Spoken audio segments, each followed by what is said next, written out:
The sand is red with blood, yet the crowd cheers as if nothing stains them. The roars of the Colosseum mask the cries of men whose lives are sold to spectacle. Not the emperors, not the senators, not the victorious generals. These are the forgotten, the ones who fight, who bleed, who die, and whose stories vanish into shadows. They were more than entertainers. They were warriors, condemned and celebrated in equal measure. Their names rarely reach the marble inscriptions, yet their courage echoes through the ages. Spiculus, Priscus, Hermolaus, men who carried the weight of Rome on their shoulders, only to be thrown into the pit, where life and death were decided by chance and crowd alike. Many were prisoners of war, enslaved from the farthest reaches of the empire: Gaul, Germania, Thrace, Numidia. Others were condemned criminals or debtors, offered a chance at survival if they stepped into the arena. They were trained in ludus, harsh schools of iron and sweat, where wooden swords cut, chains bound, and the crack of the whip was constant music. Imagine the morning sun glinting on bronze armor as a young Thracian steps into the courtyard. Wooden dummies fall under relentless strikes. Sweat mixes with blood, each blow etching pain into muscle memory. The instructor's voice is merciless. Strike or die. Remember, the sand will not forgive. Every scar is a lesson, every bruise a mark of endurance. Weapons are brutal extensions of fate. The Sika slices unseen angles. The gladius strikes for lethal precision. Shields splinter, axes cleave. Training is repetitive, merciless. And yet they bond, not with friends, but with survival, with the cold steel that teaches them to live just long enough for another fight. The first fight is a baptism of fire. Blood sprays across sand like a macabre painting. The roar of the crowd is deafening, yet all the gladiator hears is the pounding of his own heart, the scraping of armor, the faint groan of a comrade. The fight ends. One survives, the other is dragged off, lifeless, a warning for all who remain. Survival is not triumph. The mind fractures as the body endures.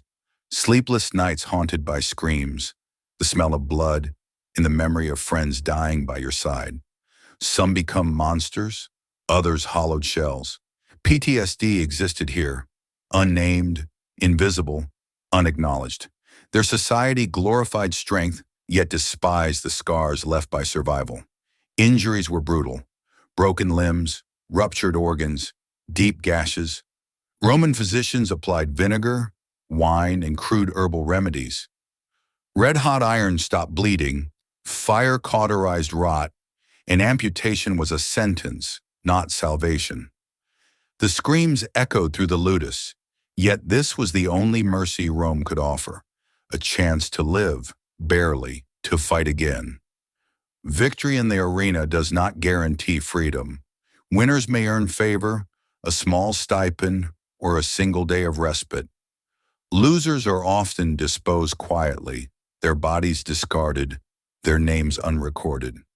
Some are recycled into the next fight, others sold to distant provinces, mere tools of the imperial spectacle. Even those who survive long-term face harsh realities. Freed gladiators, veterani, often return to society wounded, scarred, without family support. Some work as instructors, guards, or mercenaries.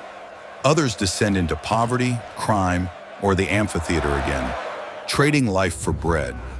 Fame is fleeting, scars permanent. Some, like Spiculus, reach the heights of imperial favor, yet even they are fleeting. Their tales are sung in whispers rather than marble. For the majority, obscurity is eternal. Statues immortalize emperors, not those who shed blood in their name. The empire promised much, but only a few received it. Most veterans die alone, forgotten in alleys, their amputated limbs reminders of service unrecognized. Some are abandoned by the state, some by their families, some by chance itself. Glory is for monuments, suffering is for the forgotten. The courage of these men lies not just in combat, but in endurance, enduring pain, fear, and neglect. They embody loyalty without reward, valor without acknowledgement. The arena may have cheered, but history often silenced them. Their humanity was the price of spectacle. These are the voices Rome refused to immortalize, the forgotten gladiators who fought, survived, and suffered in silence.